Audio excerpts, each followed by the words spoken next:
Hey guys, last week I told you to ask me anything, and today I'm answering all of your really fun questions. So here we go. Hi, I'm ALiBRA. Welcome to my channel.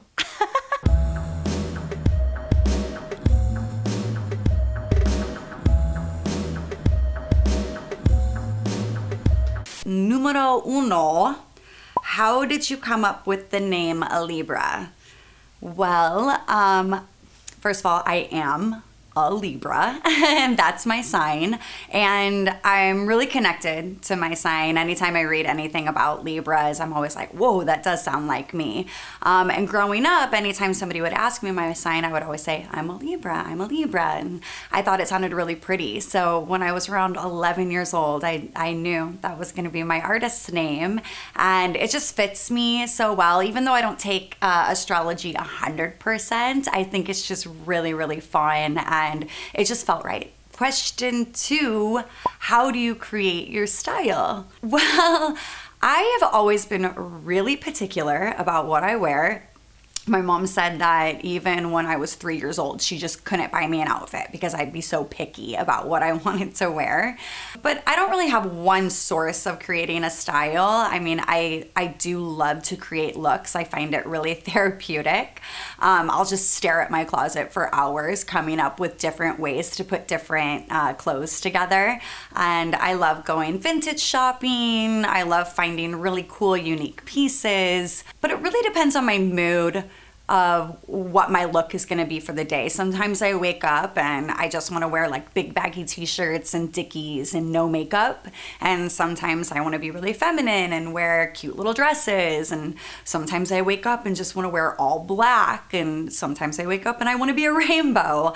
It really depends on my mood. And there's a lot of people that do influence my look. I mean, I love anything 90s. I love Gwen Stefani's style and Rihanna and Carrie Bradshaw and the 60s and the 70s fashion. I mean, there's just so much that we can look back on now, and I love going back on previous decades and looking at different styles and seeing how I can incorporate my own twist on it. Ooh, this is a good one. What artists inspire you? Well, the very first artist that really, really impacted me was Alanis Morissette. I am such a lyricist. I love lyrics, and she just has the most beautiful lyrics. They're so deep. All of her songs have a really beautiful meaning, and I love alternative music as well. I love minor chords. Harmonic minors are my favorite, and so she was the first big artist to inspire me. But there's still been throughout the way, Billie Eilish really inspires me, and her brother Phineas. Oasis has really impacted me. Outkast, Erykah Badu. There's so many different artists that I really love to listen to, and I don't really have like, even though I love alternative music, I love all music. Judy Garland, musicals. My dad was always doing different plays and different musicals, so I grew up listening and watching a lot of musicals, and yeah, they've all impacted my sound today. What's your favorite song that you've written? Oh, that's really hard because each song is like a look into my personal diary. So they're all really, really personal, and they're all like my little babies. I have a really hard time choosing one that's my favorite. But I really love They Locked Me Up. And that particular story was a really traumatic experience for me. You can actually go to my Who is a Libra videos, and you'll be able to listen to the whole story. But when I came out of that experience, I really wanted to write a song about it. And I really wanted the song to be powerful, and I wanted to create something really cool and something positive from that experience. And I love the way that They Locked Me Up came out, and I love singing it. It's just, yeah, one of my favorites. How do you come up with the lyrics? Nice segue. Well, it's whatever I'm thinking about, or when I'm inspired by the world, and I'm inspired by, the news and the media and things that are happening in my personal life. I write from personal experiences, but lyrics are so important to me. I write lyrics all the time. If they don't have a melody or anything, I'm just constantly writing. I love poetry, and typically I can't write a song until I know what the message is gonna be. If somebody just brings like chords to me and they're like, oh, just sing la la la on top of it, like, I'm like, no, I can't do that. That's so hard for me. I have to know what the message of the song is going to be, because the message is so important. If you listen to my lyrics, every single song has a message woven into it, and I think that's really important, because if I'm going to put a song out into the world, I want a strong message to go along with that. Which do you prefer more, the studio or performing? Wow, that's a good question, because those are two totally different things. The studio is all about just like being creative and like throwing spaghetti at the wall and trying anything. And I love that freedom that the studio brings. But performing is like where it like hits my heart the hardest. It just like presses that button, and it's like therapeutic for me. When I'm up singing, it really just releases so many emotions for me. And I also love that connection that I get with the audience when somebody is in the crowd and they're just with you, and that synergy that you feel. And I love the synergy on stage as well between, you and your band members. Whenever people talk about like the magic that happens at a live concert, whatever that magic is that you're feeling in the crowd, we're feeling that on stage, like even more intensified. It's crazy how we can all come together without any words and all be on the same wavelength. It's such a beautiful experience, and probably like the best experience in the whole world. So I don't know if I have a favorite between the two. I love them both a lot. I don't think I could choose. Favorite guilty movie pleasure? Well, this question for my favorite guilty movie pleasure is also my favorite movie. And it's Don't Tell Mom the Babysitter's Dead. It is the best movie. I love it so much. If you've never seen it, go watch Don't Tell Mom the Babysitter's Dead. It's so good. It's with Christina Applegate from like the early 90s, I want to say. Yeah, I love that movie. What advice would you give to an aspiring musician? This is a really good question. I got a lot of advice for you.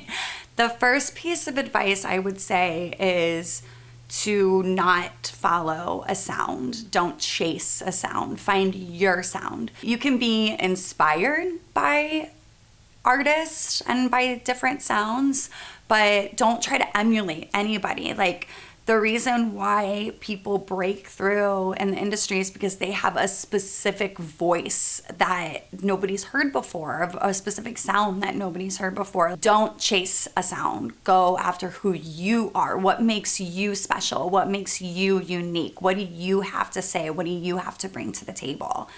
And then I would also say, learn an instrument, learn music theory. Learn music theory, learn music theory, learn music theory. Man, I wish that somebody had drilled that into me a lot earlier. And there's a lot of musicians who are like, you don't need music theory.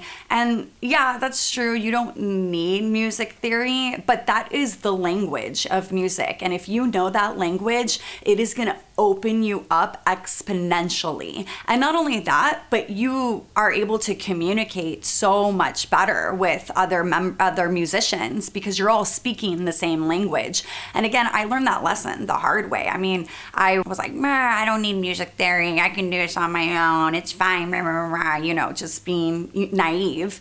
And as soon as I came out to LA and I really tried connecting with all the other musicians out here, I realized really quickly how far behind I was, because they all had spoken this language for so many years. And then once I decided, okay, look, I need to learn music theory, I need to understand this language, it was crazy how much that opened up my creativity and opened up the different melodies and sounds happening inside of my head. So learn music theory. What advice would you give someone who is struggling with depression?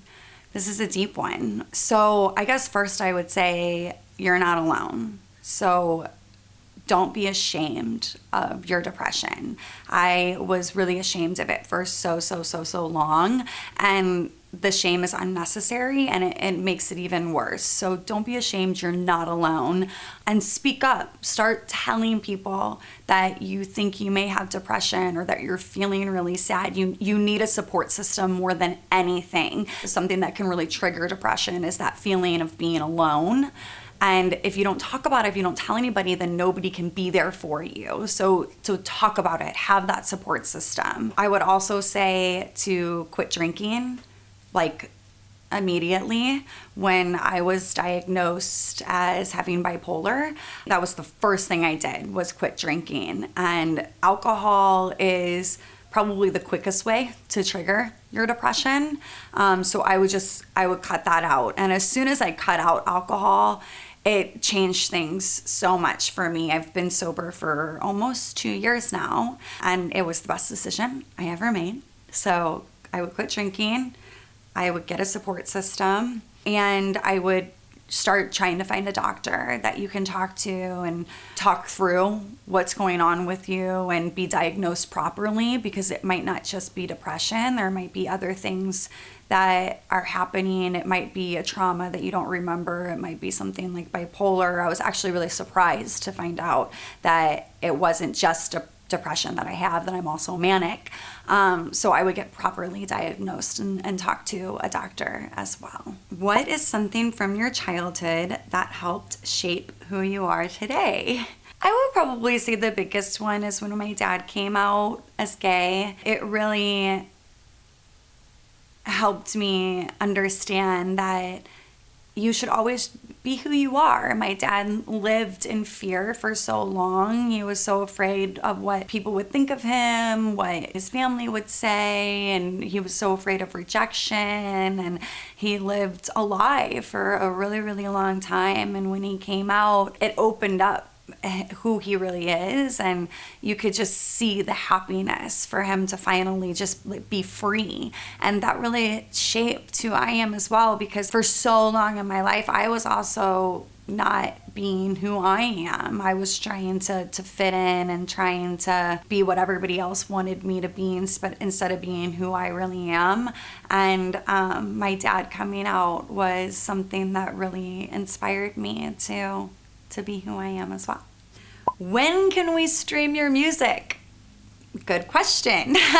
So I just got the second draft back of my song Out of My Head. That's going to be the first single, and it's almost done. We are so close. I really want to release it by the end of summer. So I'm hoping by the end of summer, you guys will be able to stream it as well. So be on the lookout for it. I'm really excited to finally have original music on all the platforms. I can't wait. Thanks for all the questions. This was really fun. Yeah, if you have any more, leave them in the comment. I'm an open book. Ask whatever you want. Feel free.